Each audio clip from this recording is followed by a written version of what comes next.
delicious dinner with white cabbage. You won't want to eat regular meatballs anymore. Take one medium-sized cabbage. Cut it into 3-centimeter pieces from the top. Place each piece gently on a baking sheet. Season the cabbage with salt and pepper. Transfer the ground meat to a large bowl. Add 1 finely chopped onion. Crush 3 cloves of garlic and add them to the meat. Add a tablespoon of red pepper, a tablespoon of black pepper, 2 tablespoons of salt. Then sprinkle a tablespoon of nutmeg and Provençal herbs. Put on a rubber glove and mix everything thoroughly to evenly distribute the spices. Remove the glove and grease your hand with oil. Take a piece of meat and shape it into a round cutlet. It should be the diameter of 1 cabbage leaf. Then, place it on the cabbage. Repeat the process. Add 50 grams of chopped chives to the bowl. Add 30 grams of dill. Then, transfer 200 grams of natural yogurt to the bowl and 20 grams of tomato concentrate. Mix everything thoroughly until you get a uniform consistency. Spread the mixture over the cutlets with a spoon. Cover the meat completely. Place the prepared dish in an oven preheated to 180 degrees Celsius. Bake for 45 minutes. Meanwhile, make the sauce. Add 20 milliliters of milk to the natural yogurt. Add a clove of garlic and your favorite spices. Mix everything. Pour the dish with the sauce. This cabbage meatball tastes excellent. It is healthy and satisfying. My family loves it. Pork skewers with potatoes are a version for enthusiasts of both skewers and pork. Have you ever tried making pork skewers?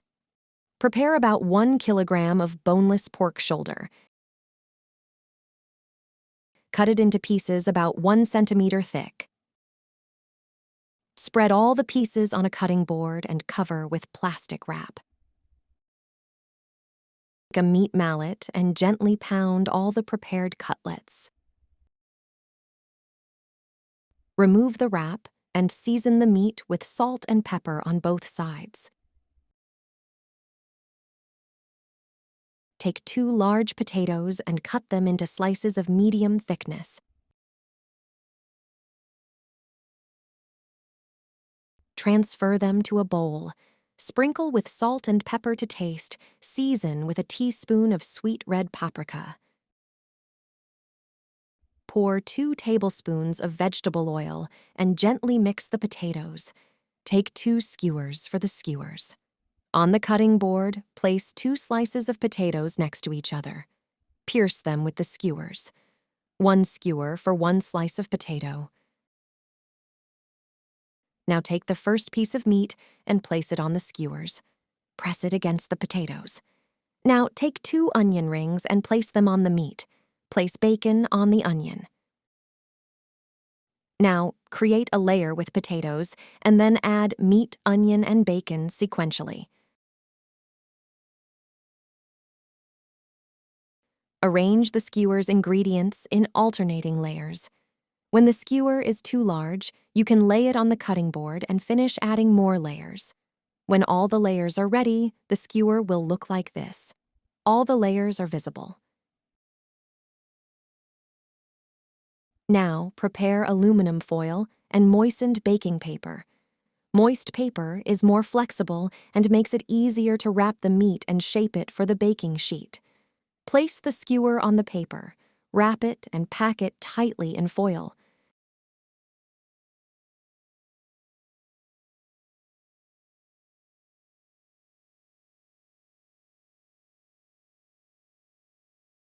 Transfer the skewer to an oven-proof dish and bake in an oven preheated to 200 degrees Celsius for 1 hour.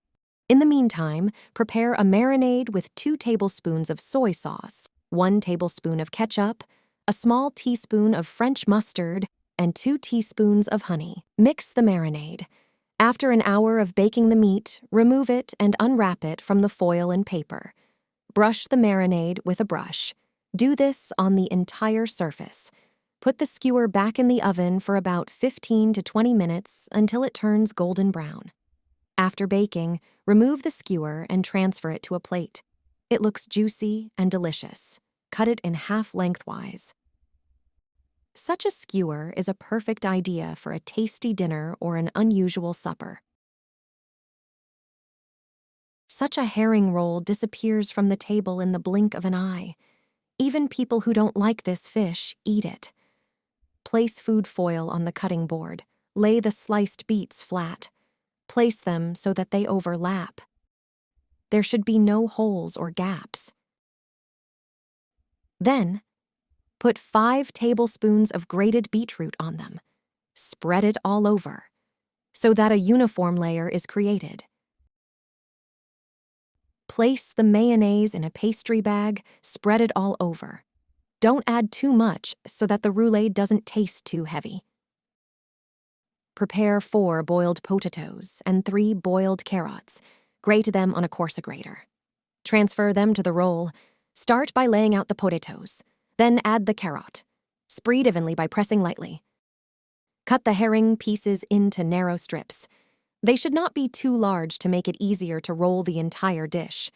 Place them along the short side. Garnish with fresh dill. Add to the entire length. Start rolling the prepared roulade. Roll tightly to create layers.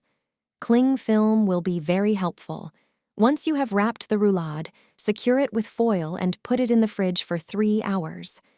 Take the roulade out just before serving. Cut it into pieces. Garnish with mayonnaise and dill. This dish looks beautiful on the Christmas table. The combination of beetroot and herring is delicious. Even people who don't really like the taste of this fish eat it. This is the best pork chop recipe I have ever tried. It's aromatic and juicy. Cut the meat into pieces, but don't cut all the way through, creating a harmonica-like shape. Transfer it to a baking dish. In a bowl, add a teaspoon of salt, a teaspoon of black pepper, and herbe de Provence. Mix thoroughly and sprinkle this spice mixture over the meat, making sure to cover every centimeter of the pork chop. Peel 2 onions and cut them in half, then slice them into strips. Take a piece of bacon and slice it into pieces of similar thickness. Layer each piece of pork chop with onion strips, placing 2 pieces in each cut. Add the bacon as well, pressing them deep into the cuts to prevent them from fouling out during baking. Prepare 200 grams of vegetable oil. Add a teaspoon of salt, marjoram, and sweet paprika. Mix everything thoroughly. Apply this marinade using a silicone brush, spreading it evenly over the entire pork chop. The final step is sauerkraut. It's very healthy and prepared this way. It's delicious. Place it around the roast in the baking dish, filling any empty spaces. Bake for 50 minutes in an oven, preheated to 392 degrees Fahrenheit. After this time, your meal for the whole family will be ready for an hour. The sauerkraut will be well seasoned. Pork chops are often dry, but this recipe ensures they are always flavorful and juicy. It's a perfect idea for a family dinner or a larger gathering. The meat literally melts in your mouth,